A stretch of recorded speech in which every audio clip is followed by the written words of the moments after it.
Hello friends, good evening. आज हम discuss करेंगे सेल के बारे में। जैसा कि हम जानते हैं जो जीवन है ना, यानी लाइफ है, वो सेल से बना हुआ है। 1665 में एक रॉबर्ट हुक नाम का वैज्ञानिक हुआ था जिसने सबसे पहले सेल यानी कोशिका की खोज की थी। सेल को हिंदी में कोशिका कहते हैं। हुआ क्या था, रॉबर्ट हुक बेसिकली इंग्लैंड का रहने वाला था। उसका जन्म लंदन में हुआ था। उसने एक कोर्क स्लाइस लिया था। कोर्क क्या होता है? एक छाल होती है जो बारक ट्री था ना, उसका एक टुकड़ा लिया और एक माइक्रोस्कोप की सहायता से उसको स्टडी किया। तो उसने देखा जैसे मधुमक्खियों का छत्ता नहीं होता है, ऐसे उसने पाया कि माइक्रोस्कोप की सहायता से कि जो वो छाल है ना, ऐसे मधुमक्खियों के छत्ते की तरह दिखाई दे रही है और उसमें से वो बने हुए डॉट डॉट डॉट डॉट ऐसे वो बने हुए।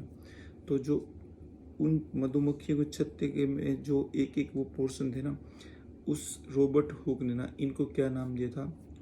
इनको नाम दिया था उसने भाई सेल। तो क्या थ्योरी? ये डेड सेल थे। किस पे स्टडी किया? कोर्क स्लाइस पे यानी बारकटी पे। कौन से ईयर में? 1665 में। किसने किया? रॉबर्ट हुक ने। क्वेश्चंस बन गए। सेल का मतलब ही क्या होता है? Small room. डन। कौन सी लैंग्वेज का है ये?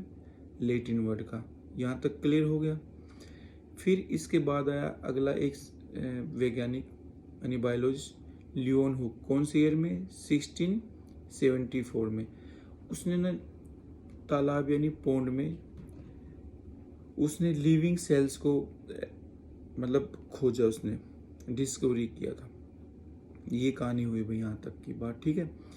उसके बाद फिर 1838 एंड 1839 में ना शेल्डन एंड शेचान उन्होंने सेल थ्योरी दी थी। उन्होंने क्या बोला था?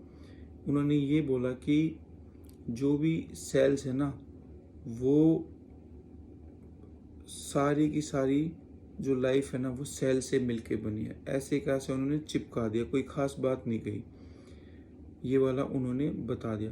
फिर 1885 में 1885 में बता रहा हूँ मैं, एक विर्च्यू नाम का मतलब साइंटिस्ट है। उसने क्या बोला भाई कि जितनी भी सेल्स होती है ना, वो प्री एग्जिस्टिंग सेल से ही प्रोड्यूस होती हैं। जैसे आपको एग्जांपल देता हूँ। आपके पास कोई पौधा है, पेड़ है, उसकी टहनी काट के आपने लगा दिया, फिर से उससे पैदा हो गया। या फिर आपके पास बीज है, तो बात तो एक ही होगी ना, तो वो सेल्स ही मान लो, तो उसी से ही पैदा होते हैं। अब मैं आपको बताता हूँ। सेल्स का जो बीच वाला हिस्सा होता है ना, उसको हम न्यूक्लियस बोलते हैं। तो इस न्यूक्लियस की भी खोज किसने की थी? इस न्यूक्लियस की खोज हुई थी रॉबर्ट ब्राउन ने। कौन से ईयर्स में की थी? 1831 में, यानी 1831 में इसकी खोज हुई थी भाई, ठीक है। ये हुआ था। फिर 1839 आ गया, यानी 1839। इसके बीच में मतलब सेल्स में ना एक लिक्विड होता है जिसको प्रोटोप्लाज्म बोलते हैं। इसकी खोज किसने की थी? इसकी खोज की थी यानी डिस्कवरी किसने की थी? Who has discovery the protoplasm? तो पुरकंजी नाम का एक आदमी था भाई, साइंटिस्ट था, बायोलॉजिस्ट था, जो भी था, उसने इसकी खोज की थी। तो इस टाइप के क्वेश्चन आएंगे भाई। आगे पूरा हम सेल्स को डिटेल में पढ़ेंगे। तो अभी तक के कौन कौन से क्वेश्चंस बन गए हमारे? पहला तो हो गया कि सेल कौन सी लैंग्वेज का वर्ड है? तो भाई ये लैटिन भाषा का वर्ड है। सेल्स का मतलब क्या होता है? छोटा कमरा। Sales means small room. Done हो गया। सेल कौन से ईयर्स में डिस्कवर किया गया था? 1665 में। किसने डिस्कवर किया? रॉबर्ट हुक ने। डन। फिर ये कौन सी डेड सेल्स थी? मतलब डेड सेल्स पे हुआ था। लिविंग सेल्स किसने किया था? 1664 में। किसने? लियोन हुक ने। फिर इसके अंदर एक न्यूक्लियस होता है। न्यूक्लियस के अंदर जो जेनेटिक मटेरियल है वो हम आगे पढ़ेंगे। वो किसने किया था न्यूक्लियस? रॉबर्ट ब्राउन ने। कौन सी एज में? 1831 में। फिर इसके अंदर प्रोटोप्लाज्म भी होता है। वो किसने खोजा था? किसने डिस्कवर किया था प्रोटोप्लाज्म को? वो खोजा था आपका पुरकिंजी ने। फिर 1838 एंड 1839 में क्या हुआ था, आपका सेल थ्योरी आया था, शेल्डन एंड शेचान ने दिया था। फिर 1885 में आपका एक इस सेल थ्योरी को ही एक्सचेंज किया था, किसने, विर्च्यू ने। उन्होंने बोला था कि प्री एग्जिस्टिंग सेल से ही आपका सारी मतलब दुनिया बनी है, सेल्स बनी है। यही यहाँ तक की कहानी है। डन है भाई। फिर आगे जाके हम सेल्स के पार्ट पढ़ेंगे कि सेल के कौन से हिस्से होते हैं, जैसे साइटोप्लाज्म हो गया, माइटोकॉन्ड्रिया हो गया, गोल्गी बॉडीज हो गया, प्लास्टिड्स हो गया, वैक्यूल्स हो गया, न्यूक्लियस हो गया। ये सारे पार्ट एक एक बिल्कुल गहन तरीके से हम पढ़ेंगे भाई, इस टाइप से, ठीक है।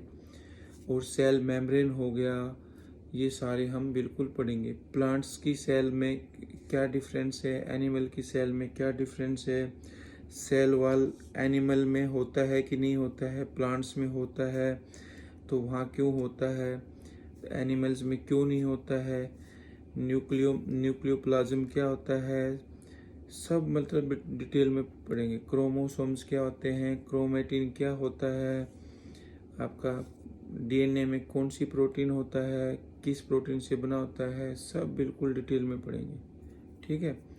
तो इस टाइप का जो आपका एम्स का नर्सिंग ऑफिसर्स का टेस्ट होता है, आपका नोट्स नवोदय का, इसमें से ये क्वेश्चंस आ सकते हैं भाई। पढ़िए, आपका एग्जाम नज़दीक है। Thank you very much.